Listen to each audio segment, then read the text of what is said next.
Limen Adventure Park đó khá nó lên Adventure Park anh ấy zipline này ngã gần chuông đó này thui đó không mấy meter sangat linh em meter sangat itu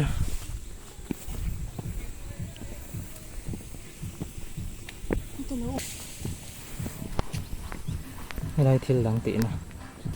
đây bên bột đây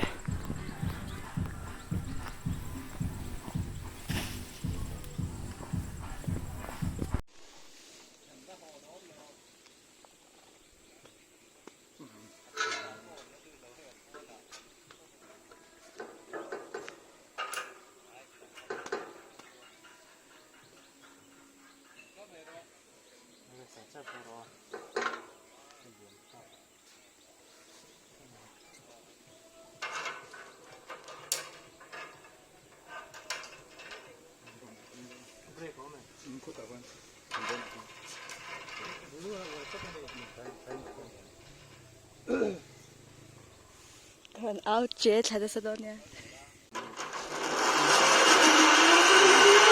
cái nào về đâu hiện đó hiện một 이 캔도 이렇게 좀 넣냐. One, two.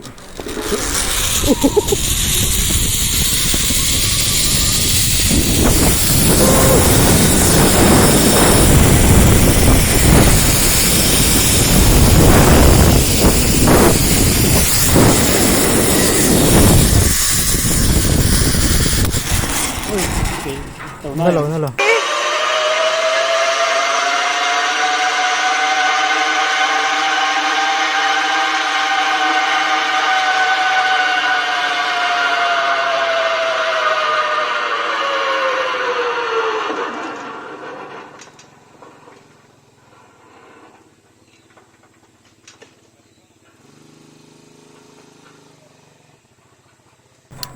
cả tôm vét to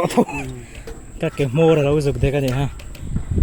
thui rượu về đủ làm giống bộ hơi thì lì nè anh here rất là live rồi.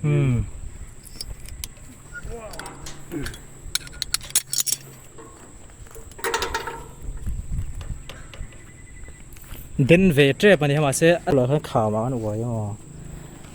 cả lão đi ra ha chứ harnessing nó hal mấy ô.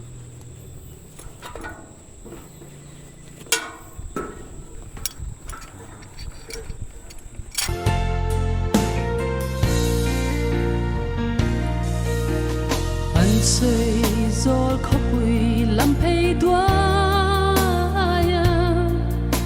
à lê nghe cái thiên lai nem tu